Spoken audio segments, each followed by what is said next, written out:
At a crucial meeting where he was supposed to present his brilliant idea, Mark was mocked, interrupted, and humiliated, as if his appearance were a ridiculous mistake rather than a chance to change the future.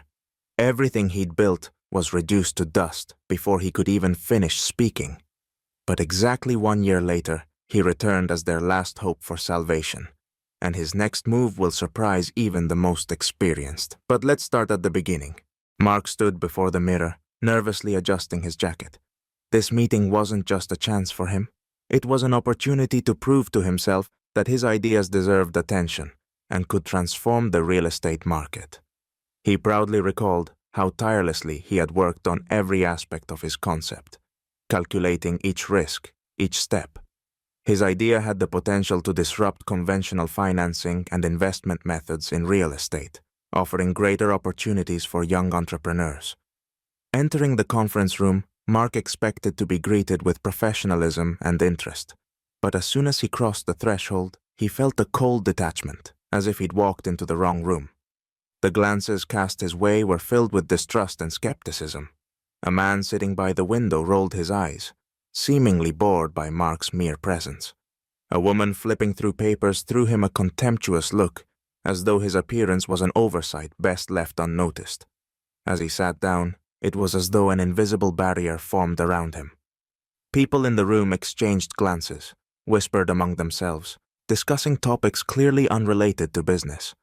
Mark was nearly invisible, acknowledged only with indifference once the discussion started, as though his ideas and efforts were already deemed destined to fail. They gave him the floor, and he began his presentation, hoping to captivate the audience with his energy and enthusiasm. But from his first words, they began interrupting him. One participant made an offhand joke, sparking laughter among his colleagues.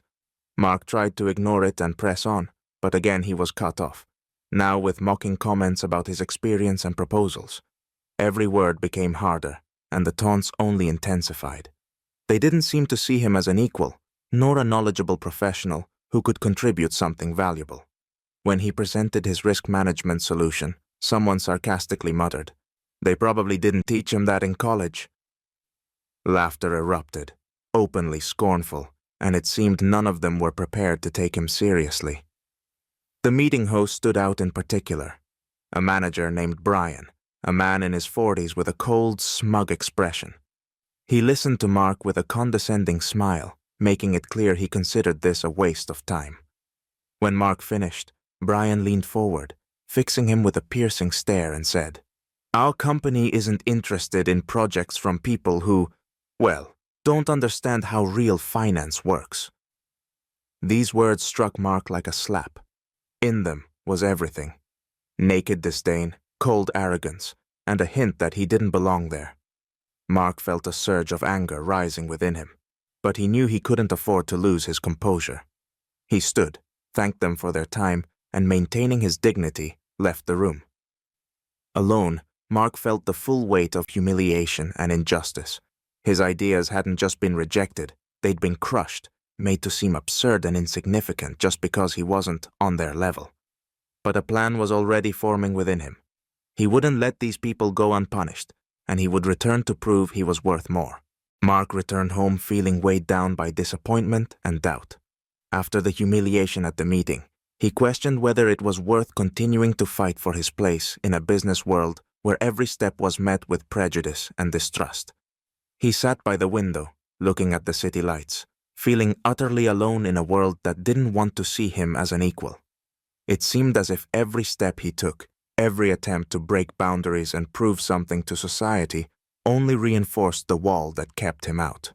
But, as if hearing his thoughts, close friends, colleagues, and family began calling him.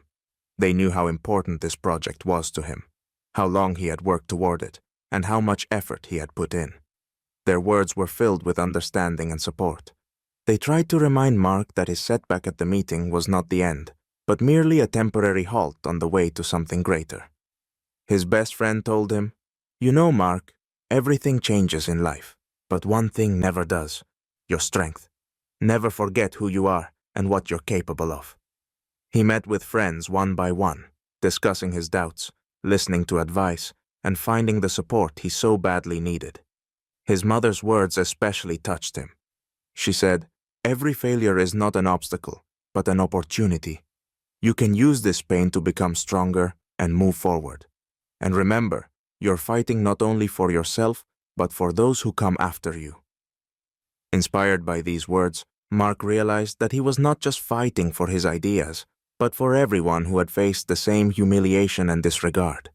This support reignited a fire within him that had long been smoldering. He decided that he wouldn't just return to prove his worth, but would also help others who had faced discrimination on their path. Out of these thoughts grew an idea to create a fund to support Black entrepreneurs who encountered injustice and prejudice. He wanted every person who, like him, had faced humiliation to have a chance to thrive, despite the biases of others. Mark knew that to do this, he would need resources, connections, and support. He reached out to media representatives, and his story of humiliation at a business meeting resonated. Journalists rallied behind his initiative, covering his fight and the goals of the fund. Soon, his fund began attracting more attention. Within a few weeks, activists and members of the Black community, many of whom had personally experienced discrimination, started talking about the fund. People shared his story on social media, wrote about him in blogs, and invited him to events. The fund, initially conceived as a small project, grew into a powerful organization that inspired and supported dozens of young entrepreneurs. Investors began taking an interest in the fund, seeing in it potential not only as a social project, but also as a reputational asset. Mark felt his standing in the business community strengthening. It seemed he had finally found his place and had become a leader whom people respected and listened to. Yet, the memory of that meeting still haunted him. Somewhere deep within, a desire to return and show them what he was truly capable of grew, not just for himself but for everyone who had ever endured the same humiliation. Exactly a year had passed since Mark was humiliated, and his ideas were dismissed as worthless. Over that year, his life had transformed. He became a successful businessman, a leader whose name was respected in his community and far beyond. His fund had helped numerous Black entrepreneurs overcome prejudice, and his own achievements only strengthened his reputation. Yet, despite all this, the previous year's meeting left a wound that had yet to heal. One evening, as he prepared for another meeting, his assistant entered the office with unexpected news.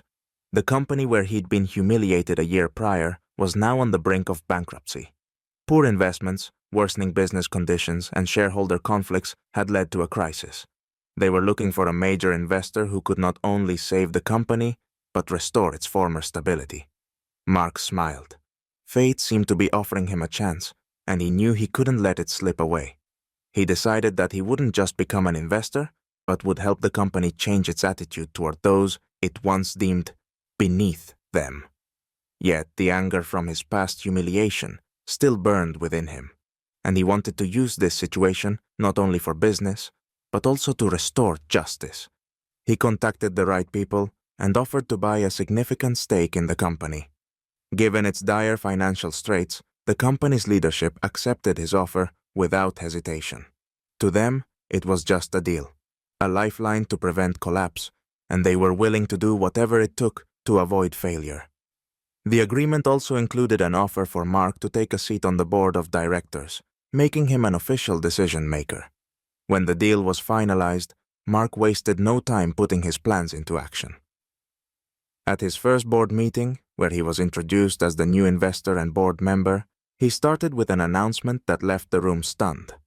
Mark stood and, addressing the company's executives, said loudly and clearly, "I'm not here just to save this company from financial collapse. I'm here to change the culture that's led it to the brink of failure. First and foremost, I plan to carry out a complete restructuring and remove those who foster a toxic environment." The employees and board members whispered, and tension filled the room. Mark scanned familiar faces, including Brian, the manager who had openly mocked him during the previous meeting. Now, the smug look was gone from Brian's face. On the contrary, he looked shaken and afraid, realizing that the fate of the company, and his own career, was now in the hands of the man he had once humiliated.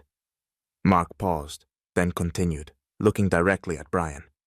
"A culture of disdain and arrogance has no place in business, and I won't tolerate it here.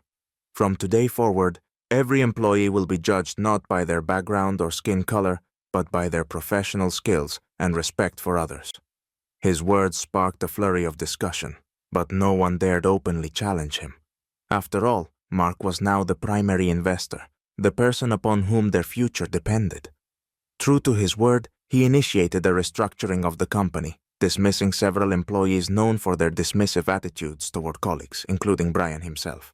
The day Mark entered the company's offices as the sole investor and board member, the atmosphere was thick with tension. He gave a restrained smile as he recognized familiar faces that had once looked at him with scorn and contempt. Now their gazes were full of embarrassment and unease. They realized that the person they had once deemed beneath them was now in control. But more than anyone, he was interested in Brian, who sat in the corner with a look of dread, fully aware that there would be consequences. Mark took his place at the head of the table, where the company's former executives used to sit, and opened the meeting. His voice was steady, his words carefully chosen, each one underscoring his strength and confidence. "Today marks a new beginning for our company," he said, meeting the eyes of everyone present. "A year ago, I came here with an idea that you didn't even give a chance. It was a difficult time for me, but it's what gave me the strength to move forward. I'm grateful to you for that lesson." The employees exchanged glances, some lowering their eyes, understanding where he was going with this. Mark continued, emphasizing that the company's corporate culture had to change. He spoke about his vision of respect and inclusivity, about creating an environment where each person would be valued for their merits, not their appearance. He knew his words struck at the heart of those who had once ridiculed him, and this gave him a deep sense of satisfaction. Then he addressed Brian directly, who was barely able to conceal his anxiety. "Brian, a year ago you made it clear to me that, in your view, I wasn't fit to participate in the project because I didn't understand how real finance works. But as you can see, I've understood enough to now hold this position and make decisions about the future of this company. You and those who shared your opinion will have to accept that the rules have changed." The room fell silent, and Mark relished this pause, allowing everyone to absorb what had just happened. He then announced sweeping changes in the company's leadership. Among those who would be let go were Brian and several other managers, whose treatment of colleagues and subordinates had been toxic and demoralizing. "I'm here to remind you," Mark said, "that no one deserves to be treated with contempt because of their race, and I trust I don't need to explain that to you." He looked at Brian, who lowered his eyes, finally realizing his career with the company was over. After the meeting, the employees split into two groups, those who felt relieved and inspired by the changes, and those who had yet to grasp the full seriousness of what was happening. Mark held conversations with each employee, listening to them and integrating their perspectives into the company's new direction. He encouraged openness, a willingness to learn and grow, to make the company a place where everyone was respected and valued. Mark's triumph was more than a personal victory. It was a significant step in the fight for equality and against bias, an example of how one person can change an entire organization.